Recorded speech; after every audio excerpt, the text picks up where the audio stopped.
So tonight, welcome back to Off the Map Games. I'm Larry. I'm Court. This is Court. And please go back and watch 1490 Doom if you haven't already.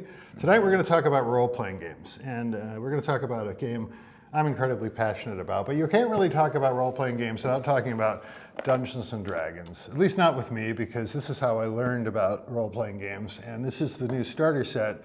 It's probably about 6-8 months old or something. It's a wonderful value. You get really a complete adventure in one box, probably 6 months of adventures really, and great maps and tokens, and the rules are a little bit more simplified, and you get pre-generated characters, and it's just wonderful.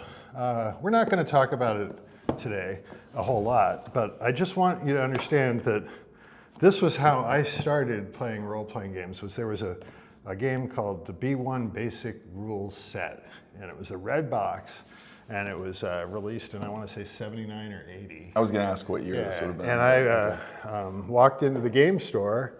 Where? In Springfield Mall in Springfield, Virginia. You know, so after a while, though, I was running out of games. So I walked into the game store, and I said, I played all these. They're probably like, here comes Larry. He has everything. What do we have for him? He has everything. Well, I mean, I'm usually well adored by retail people because I'm very nice. So, and I do buy things. So, long story short, he pulls out the red box and he goes, "Well, we can't keep this on the shelf lately."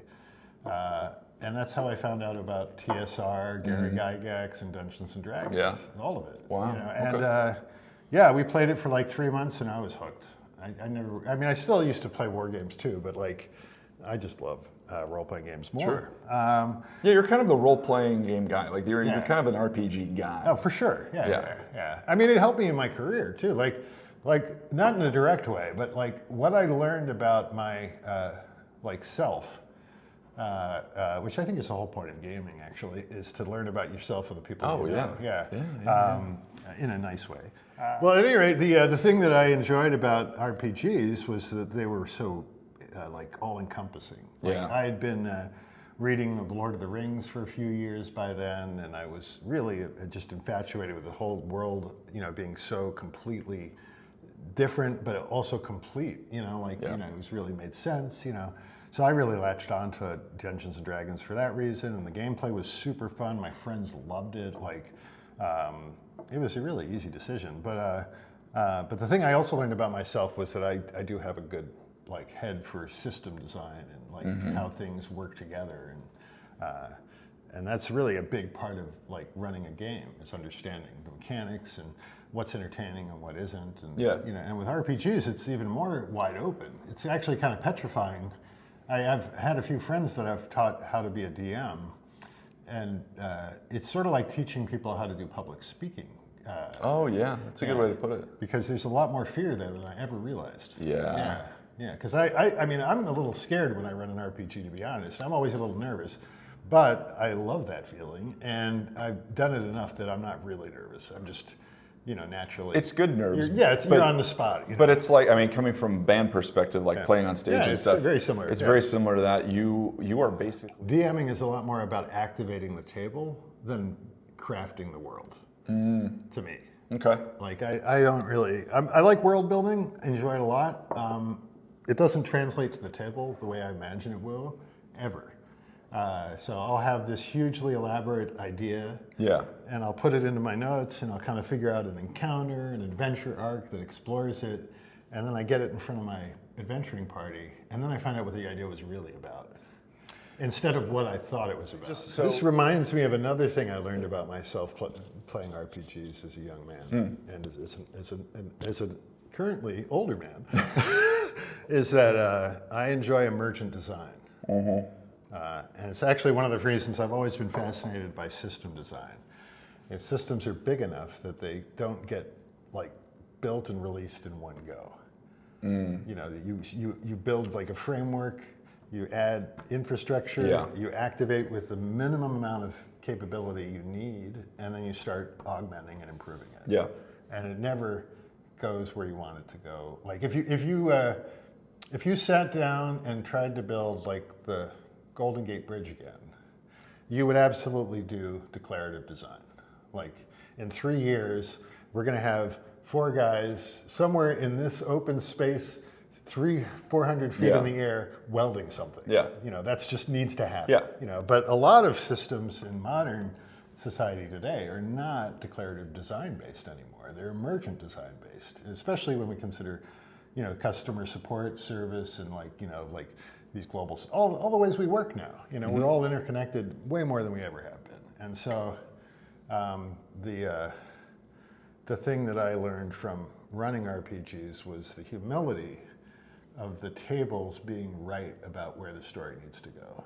Because the GM, it's collaborative. It's very collaborative. You need direction, you need leadership, you need you can't have always enjoyed the world building part, but it's just after years and years of running games for friends and people that wanted me to run games for them or people that hired me to run games.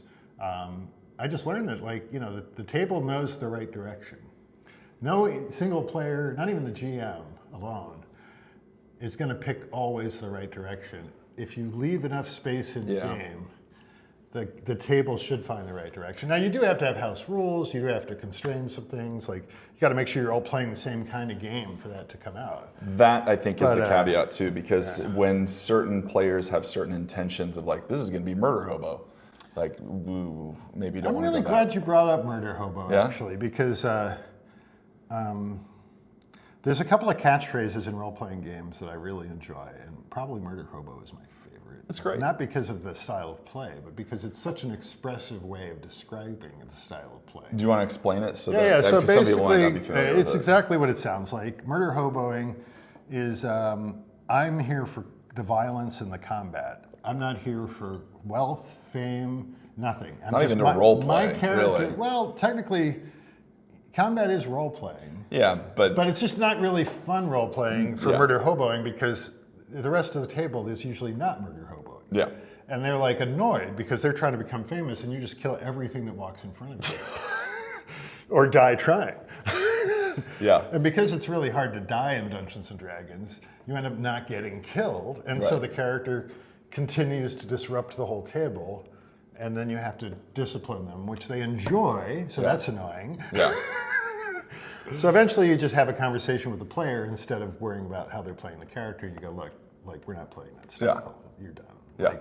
You need to come up with something a little more two-dimensional or maybe even three-dimensional.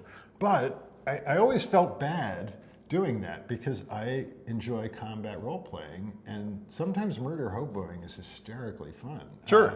But everybody has to be on board. That's the key. And so there's actually a game that I would refer people to if I was playing another system, I was playing the One Ring or Dungeons and Dragons or Tales from the Loop or whatever.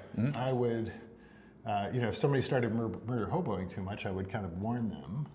And then if they kept doing it, I would say, look, I appreciate what you're doing, but if you really want to play Murder Hobo, let's get a game of Morkborg going. Oh, yeah, man. And because Morkborg is all about the violence. What is this going to be? Yes, it is. It is. Well, in a way that I find really, really entertaining. Because the funny thing is if you build the system around that theme, they end up not Murder Hobo. Yeah, but Morkborg, which we'll get into in another episode, is. Well, no, we're going to talk about it here because it's the base. But we'll do a full dedicated one. It's probably maybe I don't know. It's maybe my favorite RPG. It could be the One Ring. I'm not sure, but it is a very combat easy and fun system that is very here's the thing, you're probably going to die. Until it's dark. It's really dark. Hell. I think it's a little too dark, to be honest, just because I think if you're not ready for that, it's hard to latch onto it. Yeah, which is why I love Pirate Borg so much, because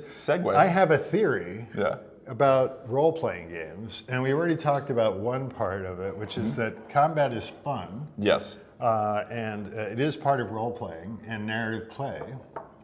And the other thing, my other theory, is that nobody's character, basically everybody creates a character to play a role-playing game. And that character should be something legendary and dramatic and as unlike you as possible. But inevitably, it's going to be a reflection of your values. Sure.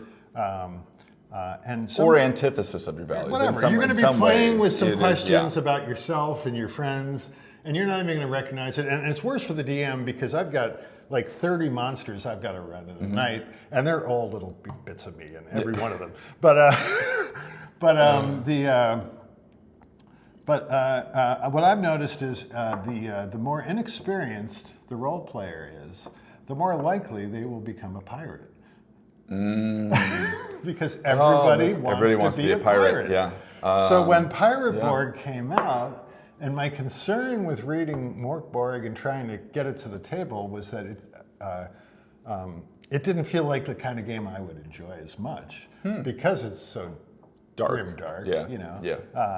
I think I would probably enjoy it a lot actually, but it's just like I'm just trying to imagine like how am I going to get to this table? How do I explain it to my friends? Yeah. And so anyway, the people that put out Mork Borg are a company we talked about last week a little bit called Free League Publishing. So they work with a publisher called Lithium. Did I say that right? Limitron. If I'm getting this correctly, it was basically one guy who created Pirate Borg, and it uses the rules of Mork Borg. Yeah, so it's what they call like compatible with, and even on the rule book it says at the bottom like compatible with Mork Borg because it's basically the core rule set but flavored differently. But Limitron is the guy who made everything for Pirate Borg. So anyway, he's extended the core rules into this pirate theme, and worked with Free League Publishing to create a starter kit. And to me, this is the most exciting starter kit I've seen in probably 10 years. It's so good. And I love starter sets. By continuing to have the base rule set in the base game, and then leaning into a very fun theme, I think, and also like this is the starter set. I want to say it's like a $50 box. Sounds right. 50, 60 maybe. It depends on your retailer or your tariffs or whatever. So Court bought this. He's gonna unbox it tonight, and then I have it set up on a table behind us. And we're gonna just talk. But this was fairly new too. So this has only been out for about a year, right? Well, Pirate Borg itself has been out for like a little years. while because if I remember correctly, it was kickstarted. Yeah. So it was crowdfunded, and it was just the singular rule book, which really was a ton. Like in comparison to Mork Borg, there's a lot more here. Like there is a decent amount more. So this is the fun thing about this book for me is that when I opened the basic set, I didn't really know anything about running an RPG. And it walked me through it like step by step. The basic set of what? Dungeons and Dragons. Just D&D. Okay. And it's a little spoon feedy because it's a starter set. Well, it had to be. Yeah, I'm sure. exactly. Yeah. You don't know anything, right? This is a D20. This is what, literally. Yeah. So that to me is what this book does incredibly well, that Mork Borg doesn't even really need to do, which is to basically spoon feed you all of the different things that can happen in the world without dumbing it down or insulting the audience. And it's amazing how well they did it. And one of the aspects of playing a sort of like more violently, although you can play this like any kind of style piracy you want, but like in the Mork Borg tradition, if you wanted to play it in a more violent way, you're going to die a lot. Actually, I think you're going to die a lot anyway. You get pretty close to it, but you got to be able to create a character quick. Yeah, and it does that. Yeah, you can literally. They give you a little dry erase and a laminate, and you can. But it's incredibly fast to create a character. It is, and unlike the regular Mork Borg book, this one really sets up the world in a way that is very accessible. Very cool. Yeah. The Caribbean is basically overrun with horrors, and you are a pirate. Yeah. Trying to make a living in this chaos. And one of the ways that the pirates have figured out how to cope, and you have the factions from the real history of the Caribbean. Yeah, there's some decent factual the French stuff in here. Navy, you have the English Navy, you have the English Tea Company, you have like independent regulars, you have smugglers. They basically just co-opt the whole sort of like the pirate era of the New World into this dark RPG. Yeah. And I think the ash is a brilliant idea. I think it's cool. Because what they do with the ash is basically there's just a lot of skeletons. Like there's always a lot of skeletons. Yeah. I don't know if you've seen a lot of pirate movies, but for some I've seen reason, my fair share. Yes. we love skeletons in pirate movies. I don't know what it is. I think it's the decay of being abandoned at sea. I think it's just the stark white. I think it's also the drama of like having somebody like reveal that they don't have any skin. Like. But the skeletons are very popular in that genre. Yeah, decay and so they so Limithron, the gentleman that created this game, decided that if he was a pirate in this world and he wanted to gain like some advantage over these evil undead and eldritch horror and just like you can really go anywhere with it. It is an RPG. Yeah.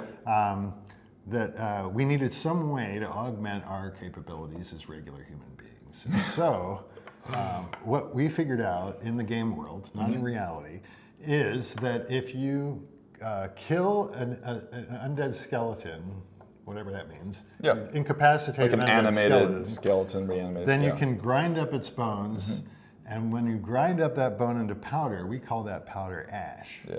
And if you ingest, eat, drink, breathe that ash in, weird stuff can happen. And there's a whole table in here, there's a whole set of rules around ash, but that's effectively how we try to level the playing field, but it does come at a cost. Yeah. You can't just do ash all the time because you eventually become so corrupted that you're incapable of doing anything. Yep. So I'm getting excited just talking about it. Like it's a wonderful it's game. so good. So let's open the box, because I could not believe how much value was packed into this little box.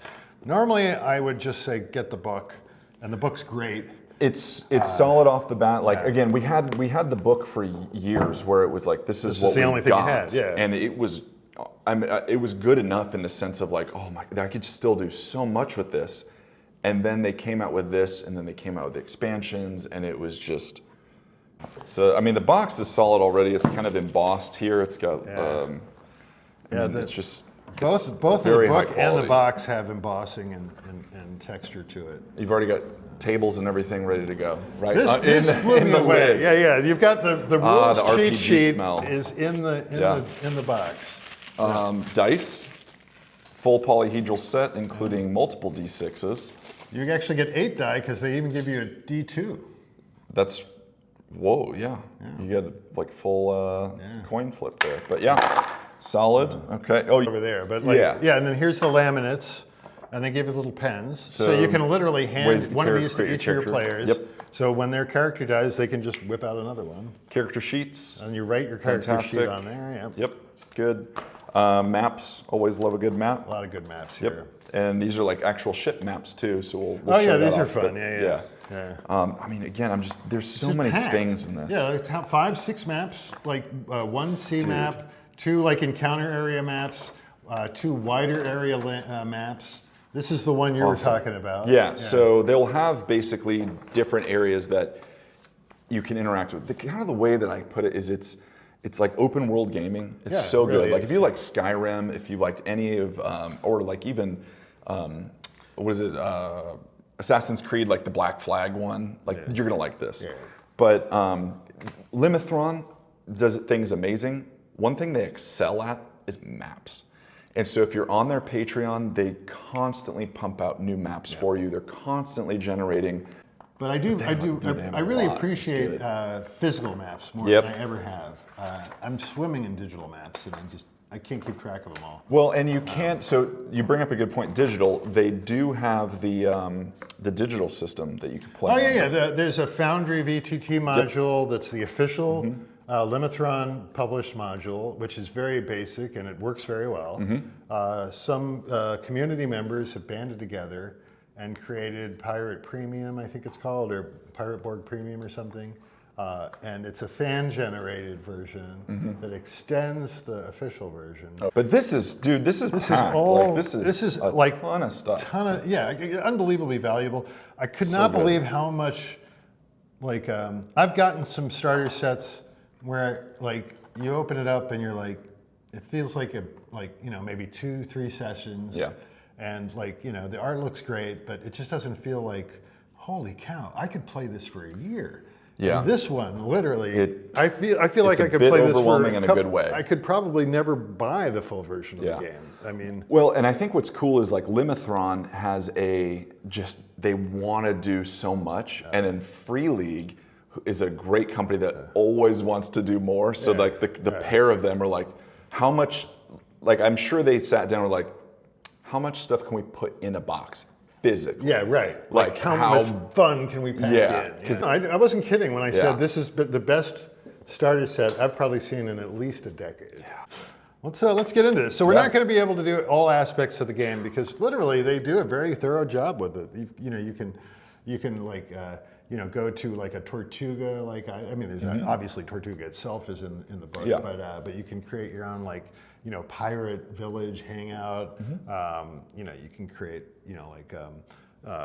that kind of village dynamic in any of the cultures and the factions. You can certainly do straight up combat. You can do magic combat. There's ships that are made of just ungodly decay and Do you want to be a crocodile? You can be a crocodile. whatever, yeah. As Like, long as seriously, there's a pirate class. theme. There is a class in here that lets you play as a crocodile or like a parrot.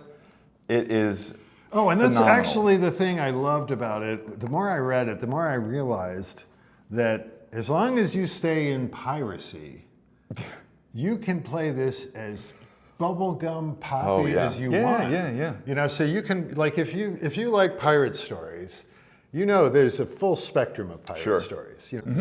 So there's tons of games that have been in this area, but I've never played a nothing- game that lets you nothing- be a fowl, meaning you are literally a nasty chicken. a lucky parrot, a bilge rat. Like, dude, this is awesome. Fun. Yeah. But you can play a very light-hearted pirate world in Pirate Borg, which is kind of funny. Now you'll still have to lighten up the skeletons and stuff, but like I don't think it's that hard.